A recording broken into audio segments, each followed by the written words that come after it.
Aquellas maravillosas revistas, capítulo 98, McLaren F1, y nada volvía a ser igual. Hay coches que marcan un antes y un después, más allá de sus prestaciones, su estética o su tecnología, sobre todo por su concepto. McLaren, la escudería de Fórmula 1, decidió hacer un coche de calle y para ello contó con un genio, el ingeniero Gordon Murray. Mi querido Ferrari F40 quería ser un coche de competición que pudiese circular por carretera. El McLaren llevó ese concepto más lejos de lo que nadie se había atrevido a imaginar. Bienvenidos a los podcasts de Garaje Hermético. El corazón tiene razones que la razón no entiende. ¿A qué viene esto? ¿A qué viene esta frase? Muy sencillo. Mi corazón es y será siempre, hasta el día en que me muera, del Ferrari F40. Pero la razón me dice que el McLaren F1 es objetivamente mejor. Antes de seguir, creo que este podcast de coches que me gustan y de coches que no me gustan me ha quedado muy interesante. A ver qué opináis al final del podcast. Voy a seguir a lo mío. Soy un enamorado del Ferrari F40 y un convencido del McLaren F1. Un coche que llevó la deportividad más lejos de lo que jamás nadie se hubiese atrevido a imaginar o a soñar. Vamos a seguir con frases que me gustan mucho. Esta atribuida al genial Walt Disney. Si puede imaginarse, puede hacerse. Estoy seguro de que este fue el lema del genial Gordon. Soñó con un coche con chasis de Fórmula 1, motor casi de Fórmula 1, puesto de conducción central, afinadísimas suspensiones y aerodinámica, que fuese perfecto en circuito, que fuese casi lujoso y que pudieses llevar al Casino de Montecarlo y dejar en el ridículo a esos pobres, entre comillas, que iban en un Aston Martin, un Ferrari o en un Lamborghini. Lo soñó y lo hizo. Comienzo con una confesión. No probé este coche en su momento. Casi una década después de su presentación, tuve la fortuna, porque un seguidor de mi consultorio, por cierto, como os podéis imaginar, bastante rico, me permitió que pudiese probar apenas unas decenas de kilómetros este coche en carretera y en circuito. Y sigo siendo sincero, no cumplió mis expectativas. Las superó. Pero vamos con lo que se contaba de este coche en aquellas maravillosas revistas del diciembre de 93. Ojo, habréis visto los fieles seguidores que he dado salto de casi un año. Ya habrá tiempo de volver atrás, pero he visto este coche en portada y he pensado que el orden cronológico que siempre he seguido en estos podcasts, esta vez se va a ir a la porra. Sigamos con las frasecicas que diría un buen amigo. A tal señor, tal honor. Y ya que estamos en diciembre del 93, vamos a hablar de este coche. Me llama la atención porque en el artículo que estoy viendo, en las dos revistas que estoy viendo este artículo, ninguna hace mención a Gordon Murray, que es el alma mater de este coche. La verdad, lo más llamativo de este coche, en su momento, todo era llamativo. La línea, por ejemplo, la carencia de alerones, porque la aerodinámica estaba tan refinada que para conseguir estabilidad a alta velocidad no eran necesarios. Pero yo creo que lo más interesante, teniendo en cuenta que la pretensión de Gordon Murray no era hacer un coche de competición para rodar por la calle, era hacer prácticamente un Fórmula 1 para rodar por la calle. Y los Fórmula 1 y todos los monoplazas, salvo excepciones en óvalos y cosas raras, tienen el puesto de conducción central. Y es una de las cosas que hizo Gordon Murray, poner el puesto de conducción en el centro, lo cual, por cierto, trajo algunos problemas de homologación. También tenía una ventaja, que daba igual que vendieras el coche en países que se circulase por la derecha o por la izquierda, el coche valía lo mismo. Ya había coches, os he hablado por ejemplo de los Matra, Baguira y Murena, que tenían 3 plazas, pero estos coches tenían el puesto de conducción, en el caso habitual de circular por la derecha, en el asiento de más a la izquierda. En el caso del McLaren, los 3 asientos, que llevaba 3 asientos, estaban puestos formando una especie de triángulo, con el central, que era el del conductor, me atrevería a decir más que conductor, piloto, en el centro más adelantado, y los otros 2 un poco más atrás y con los pies un poco hacia el centro. Eran bastante cómodos los asientos laterales. Yo he ido en esos asientos y cabía perfectamente a pesar de mi 1,87, que me iba a poner 10 centímetros de más. Lo cierto es que Gordon Murray, cuando dijo o decía que había utilizado su experiencia en la Fórmula 1 para hacer este coche, no era una forma de hablar, era cierto, porque, por ejemplo, el bastidor, que podéis imaginar, era un monocasco de fibra de carbono, no es que utilizase la tecnología de la Fórmula 1, es que en un comienzo se hacía en el mismo sitio que los chasis de la Fórmula 1. Lo mismo pasa con las suspensiones, que eran prácticamente las mismas, un poco adaptadas en los reglajes a su uso también en calle, aunque este coche sin hacerle nada podía rodar en circuito con mucha solvencia, pero bueno, podía rodar por la calle perfectamente. Me llama la atención que en un coche así lleve llantas de solo 17 pulgadas. Hoy en día esto pues es bastante frecuente, me atrevo a decir, incluso en enormes y horribles sub llevan llantas de este diámetro o más. En este momento era mucho. Y en cuanto al motor, pues Gordon Murray, que era un tío práctico, era un ingeniero ingenioso, como me gusta decir, pero era práctico, pensó, ¿para qué complicarme la vida? Si puedo poner un motor BMW nada menos que de 12 cilindros en V, nada menos que de 6 litros, bueno, un motor que era una auténtica pasada, atmosférico y que rendía 607 caballos, que son unos pocos, pero es que este coche, ya hablaremos de peso en este podcast más adelante, pesaba 1000 kilos. Pesaba 1000 kilos. En esto, realmente, incluso hoy día sería un coche imbatible. 600 caballos para solo 1000 kilos.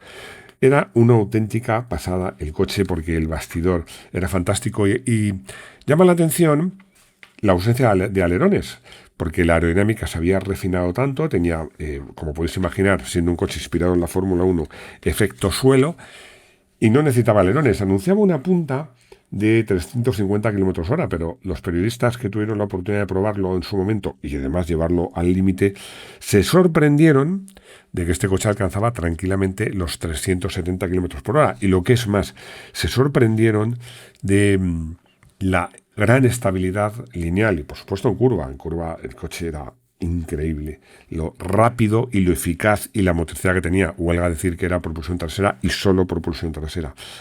El motor ayudaba mucho porque tenía una curva muy plana, una curva de potencia muy plana, gracias, 6 cilindros y 6 litros, pues lo cierto es que, aunque el motor subía a 7.500 vueltas, es que prácticamente desde 5 o 6.000 vueltas daba la potencia máxima, y el par máximo lo tenía ya prácticamente a poco más de 3.000 vueltas, entre 4.000 y 7.000 daba el par máximo. Era un motor delicioso, perfecto para este coche, y este coche que además pues el interior tenía unos buckets muy bien hechos, tenía piel vuelta en el salpicadero, moqueta, cuero Connolly en las puertas. Era como os decía, un coche que me atrevo a decir, a pesar de su escaso peso, por supuesto aire acondicionado, incluso lujoso.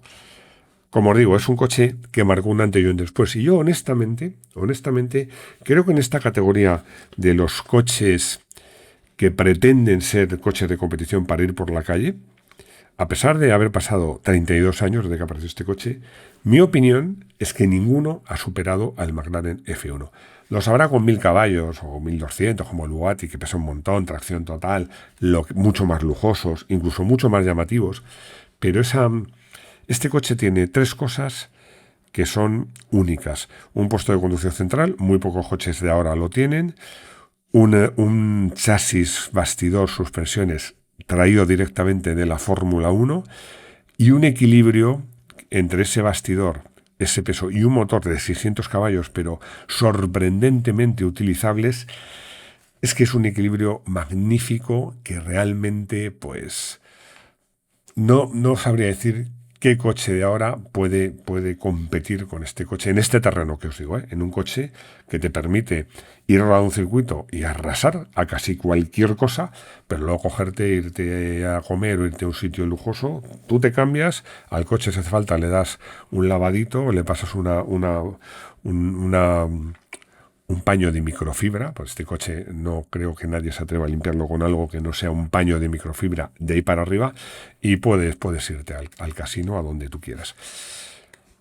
A ver, vamos a hablar de una comparativa, no todo va a ser el McLaren F1, que me pareció especialmente interesante, que enfrentaba al Alfa Romeo 164 Quadrifoglio con el Volvo 850 T5.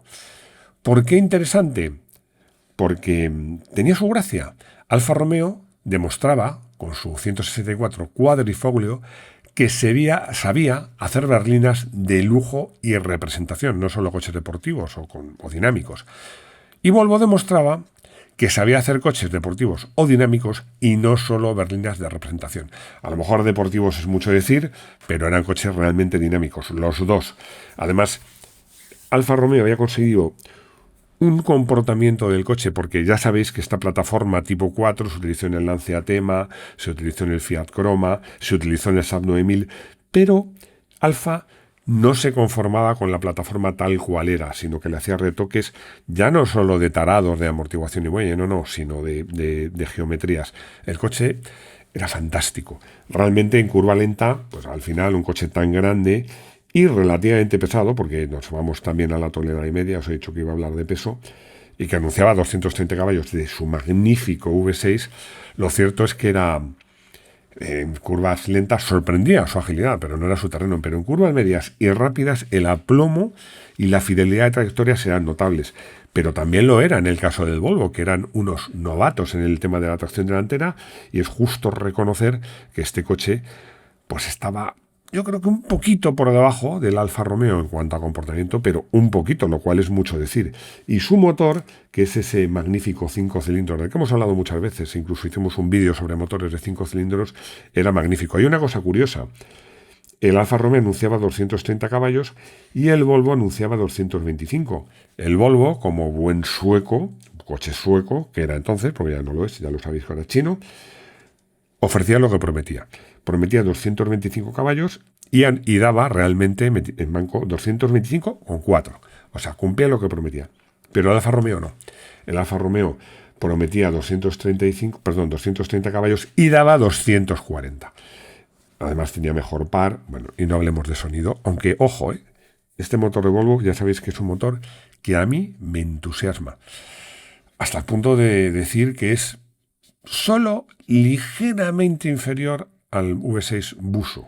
Eso es mucho decir,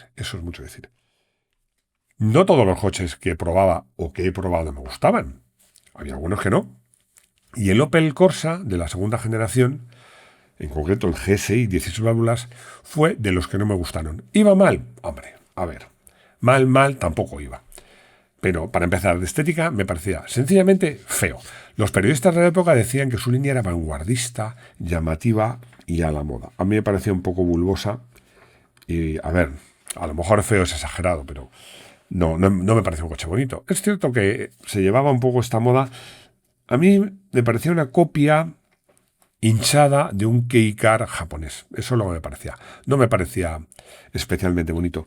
Decía que no iba mal, pero tampoco iba bien, porque la suspensión no mejoraba a la anterior. Yo creo que en proporción empeoraba. Los Opeles ya estaban dejando de ser Opel, dos Opel que habían sido toda la vida. La tracción delantera se le había atragantado. Ya Opel pues rectificó a partir del Calibra, pero este coche no sé por qué, quizás el bastidor era evidentemente diferente, no era fino, las geometrías no eran buenas, el eje trasero no estaba bien. El equilibrio entre amortiguación y dureza de suspensión y muelles no era bueno. Los muelles eran muy duros, pero los amortiguadores no eran firmes. Era rebotón, perdía la tracción. Es verdad que el motor era bueno. El motor era... en estas épocas Opel seguía sabiendo hacer motores excepcionales, pero bueno, es que estamos hablando de un 1.6, 16 válvulas de 109 caballos, que tampoco es una potencia para tirar cohetes, porque a lo tonto vamos a hablar de peso. Y gracias al incremento en las medidas de seguridad y zonas de protección y todo ese tipo de cosas, este coche de solo 3,7 metros ya superaba la tonelada. Y es que los coches empezaban a engordar y no han dejado de engordar hasta nuestros días, hasta el día de hoy. Sigo con coches que no me gustaron, como el Ford Mustang de la cuarta generación. De la cuarta generación, para mí, a lo mejor soy un poco duro. Uno de los más feos. Bueno, voy a decir uno de los menos agraciados de la saga de Mustang, que es verdad que la saga de Mustang tiene coches realmente bonitos. Para mí, sin duda, los primeros, pero también los últimos, que son un remake de los primeros. Me parecen francamente bonitos. No era un coche tan grande como se podía pensar de un coche americano, porque estaba muy poquito por encima de los 4,5 metros, 4,610. Pero sí era pesado. Pesado para los cánones de la época, no para los de hoy. 1,5 toneladas larga, pues era mucho. Y además es que ese peso no iba bien repartido, porque para conseguir apenas 200 caballos, este coche anunciaba 215 caballos, pues Ford América, vuelvo con las frases, mataba moscas a cañonazos y montaba un V8 de 5 litros para conseguir 200 caballos. Bueno, los consumos, mejor no hablar, pero se estimaban 12 litros en carretera y 17 en ciudad. Nada más y nada menos. El coche no iba bien, porque además las suspensiones tenían ese mix muy americano que pretendían ser duras, pero para los cánones europeos eran blandas, el reparto de peso no era el mejor, y eso sí, el motor daba su potencia máxima a 4.000 revoluciones, tenía unos bajos extraordinarios. El coche no iba especialmente bien y estéticamente no era un coche europeo, no era un coche auténticamente americano, desde luego no era un coche japonés, y a ver, no voy a ser malo, no voy a decir que sea feo, pero podemos decir inatractivo, vamos a dejarlo ahí. No voy a decir que el Fiat Coupé no me gustó. O sí, lo voy a decir, no me gustó. El diseño de Chris Bangle, cuando lo vi, me pareció un poco cabezón, el capó ese tan grande no me acaba de entusiasmar. Me parecía llamativo, pero no me parecía especialmente bonito. Pero confieso que es un coche, voy a recurrir al tópico de los vinos, que ha mejorado con los años. Ahora le veo y me parece más bonito que antes. Me parece que quizás fue un diseño que se ha dado en su tiempo, que esas cosas pasan. Luego hubo versiones más interesantes, pero cuando se presentó este coche, el motor, que era un poco la estrella, que era la versión 2 litros, 4 cilindros, 16 válvulas turbo y 200 caballos, pues era realmente un tiro, porque este coche pues no había engordado tanto como otros. Estaba entre 1,25 toneladas, según el equipamiento, un poquito más. La verdad es que era un coche... El coche va muy bien. Además, para ser tracción delantera, era un coche con bastante motricidad. El motor turbo no era muy bestia, era bastante progresivo para lo que se estilaba en la época. El coche iba muy bien. Y como os digo, yo creo que con el tiempo ha ganado. En Japón apretaban el acelerador y presentaban muchos deportivos. ¡Qué buenos tiempos! Que los japoneses presentaban muchos deportivos y algunos impresionantes. Bueno, no voy a centrarme mucho porque también está el Toyota Celica, por ejemplo, pero había coches impresionantes como el Nissan Skyline, el Mitsubishi GTO o el Nissan 200 SX, que vamos a dar un detallito por lo menos de cada uno. El Skyline, bueno, el Skyline era un coco, siempre lo fue. Había versiones entre 190 y 250 caballos, estaba mucho más afinado, y luego había una versión GTR, que era lo más de lo más, con el motor, famoso motor, porque además es un motor robustísimo y muy dado a las preparaciones, que tenían la clave RB26DETT, TT de Twin Turbo, que anunciaba acercarse a los 300 caballos. En cuanto al Mitsubishi GTO, bueno, pues voy a decirlo en plan que lo vais a entender todos. Era un 3000 GT puesto al día. La verdad es que, fijaos que rendía 5 caballitos menos, pero el motor ganaba por supuesto en emisiones, mejoraba el consumo, era mucho más suave y la caja de cambios, que en el 3000 GT era de 5 velocidades, pasaba a ser de 6. Y luego tenía más equipamiento de seguridad. Y el Nissan, el 200SX, que en Japón se llamó Silvia, que es un nombre más bonito, a mi gusto, ya sabéis que me gustan más los coches con nombre que con claves. Pues había una mejora porque tenía un motor 2 litros de 160 caballos. Era un coche menos radical, pero un coche muy utilizable. Esta versión del 93, para mi gusto, preciosa, no bonita, preciosa, muy, muy, muy bonita y además muy bien hecha, porque es que Nissan siempre ha hecho deportivos excepcionales, con el nombre de Nissan o en el nombre de Datsun. Me da igual porque era lo mismo. Pero coches deportivos absolutamente excepcionales. Qué pena, porque ahora ya sabéis que, bueno, sigue habiendo marcas, por ejemplo Toyota, que siguen haciendo coches deportivos. A Dios gracias, marcas japonesas, pero no como entonces. Una pena. Yo creo que volverán. Ya sabéis que en este podcast tan especial, no sé si lo he dicho, no hay Motorsport, porque no os quiero destripar el resultado, porque como hemos saltado de febrero a diciembre, pues no voy a decir cómo acaban los campeonatos. Prefiero irlo desgranando poco a poco en los demás podcasts. Pero ya os he dicho que este podcast estaba particularmente satisfecho, porque eran coches que o me gustaban mucho o no me gustaban, pero coches todos ellos interesantes. ¿Me ha quedado bien o no? Espero vuestra respuesta. Muchas gracias por estar ahí, por escucharme y espero que me escuchéis de nuevo en los podcasts de los lunes de Garaje Hermético. Hasta pronto.